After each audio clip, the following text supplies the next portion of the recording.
최고의 기계식 시계 브랜드라고 하면 어떤 브랜드가 떠오르시나요? 파텍 필립, 랑에, 바쉐론 콘스탄틴 등이 생각날 수 있는데, 흔히 말하는 빅3, 빅5라고 불리우는 브랜드 중 정말 근본 있는 브랜드는 브레게입니다. 브레게가 오늘까지 근본력 있게 꾸준히 언급되는 건 뭐니 해도 브레게가 발명한 여러가지 기술들이 오늘날 시계 산업에도 아직까지 이어져 오고 있기 때문이라고 생각하는데요. 브레게는 1780년대 이미 셀프 퍼페추얼 와인딩, 미니 리피터 공 스프링, 브레게 핸즈, 패러슈트 밸런스 스프링, 퍼페추얼 캘린더 등 투르비용 엄청난 기술들을 발명해내며 현대의 시계 제작에 엄청난 영향을 아직까지 끼치고 있습니다.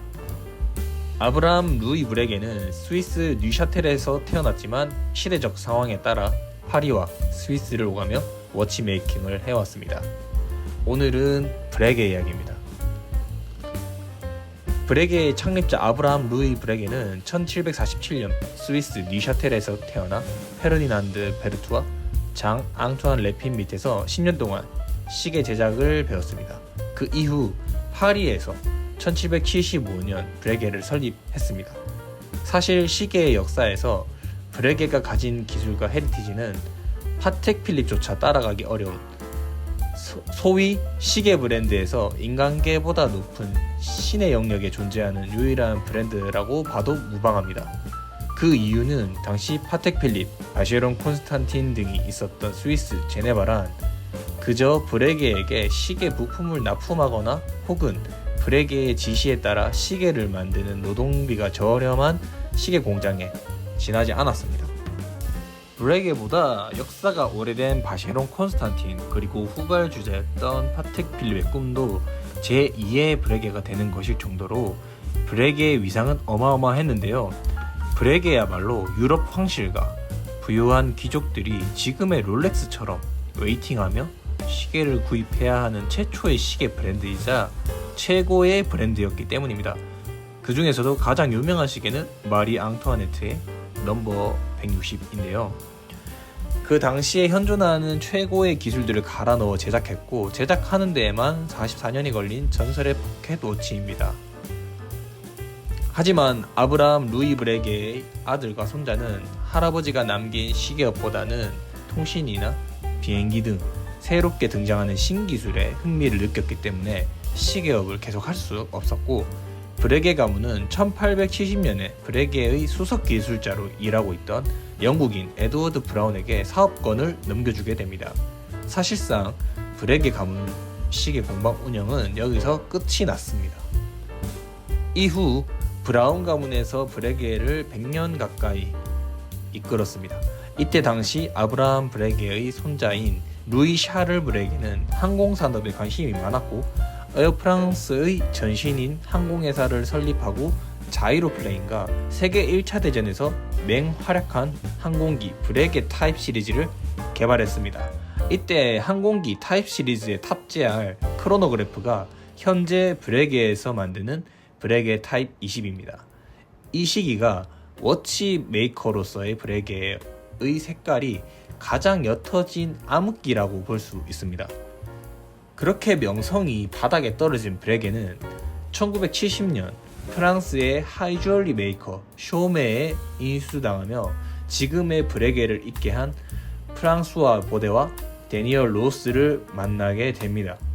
이 당시 브라운 가문이 브레게를 이끌며 브레게 특유의 클래식한 스타일이 희미해져가고 있다는 찰나 보데와 로스는 거의 이름만 남은 브레게를 다시 과거의 영광으로 되돌려놓고자 마음을 먹습니다.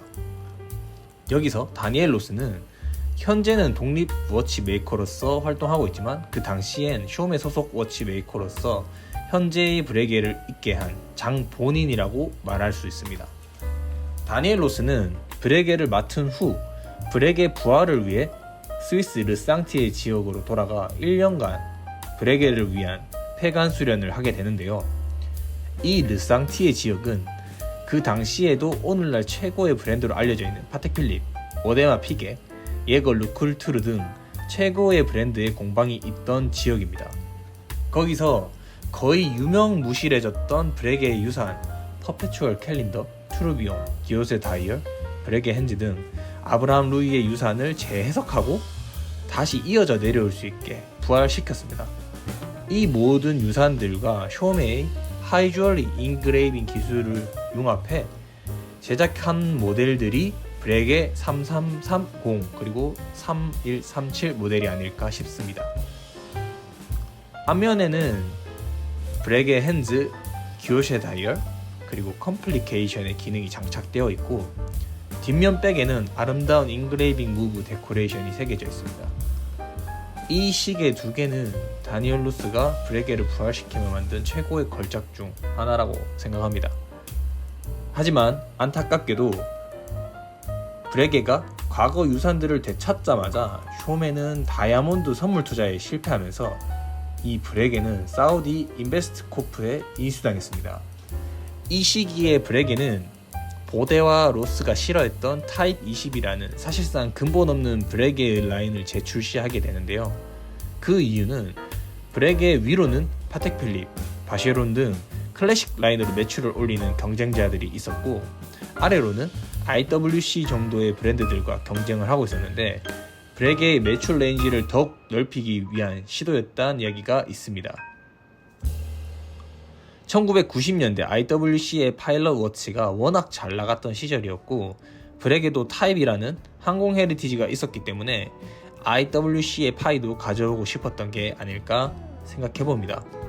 이 과정에서 보데아 로스는 브레게 자사 하이엔드 무브를 장착한 타입 시리즈가 아니라면 브레게의 레벨을 오히려 떨어뜨리는 격이라고 강력히 반대를 했지만 매출이 중요한 인베스트코프는 타입 20을 발매를 해버리게 됩니다.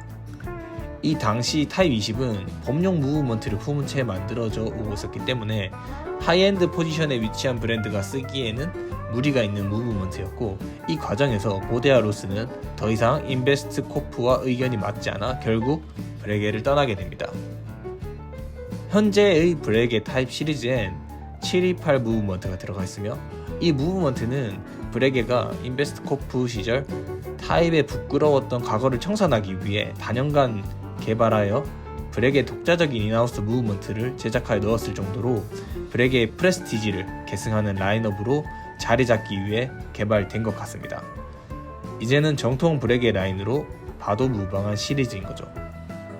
이후 브레게는 스와치 그룹에 인수당하면서 재도약을 꿈꿔오고 있는데요. 이리저리 팔려다니면서 브레게가 속빈 광정이 됐다고 느낀 스와치는 브레게의 도약을 위해 새로운 라인업을 만들게 되는데요. 바로 라 트레디션 라인입니다. 창업자 아브라함 루이 브레게의 서브스크립션 워치에서 영감을 받은 마스터피스로서 브레게라는 브랜드의 새로운 시작과 하이엔드 포지션의 입지를 굳히기 위해 출시한 라인으로 봐도 무방한 타임피스입니다. 오늘날 브레게는 스와치 그룹 소속 프레데릭 피게라는 무브먼트 제작 회사로부터 무브먼트를 공급받고 있으며 잠시 동안 범용 무브를 사용했던 과거를 청산하고 새롭게 하이엔드 포지션을 위해 무브먼트 수요를 받으며 올라가고 있습니다. 비록 프레데릭 피게가 브레게 전용 인하우스 무브먼트 제작 회사는 아니지만 한때는 예거와 양대산맥으로 에보슈와 최고의 무브먼트를 제작하던 최고의 스위스 무브먼트 회사로서 그 회사의 무브먼트를 탑재하면서 하이엔드 브랜드에 걸맞는 심장을 탑재하고 이제는 껍데기뿐만 아니라 속까지도 최고급으로 탈바꿈하기 위해 꾸준하게 노력하고 있습니다. 오늘은 브레게에 대해 알아보았는데요. 한때는 파텍 필립이 꿈꿔온 브랜드, 그리고 아직 현존하는 하이엔드 럭셔리 시계에 탑재되는 거의 모든 기술을 발명해낸 브랜드, 이제는 스와치라는 거대 우산 속에서 길을 잃지 않고 브레게가 다시 한번 최고의 워치 메이커가 될 날이 올 거라 기원하며 오늘의 영상을 마무리하도록 하겠습니다. 긴 영상 시청해주셔서 감사드리고요. 근본충이었습니다. 감사합니다.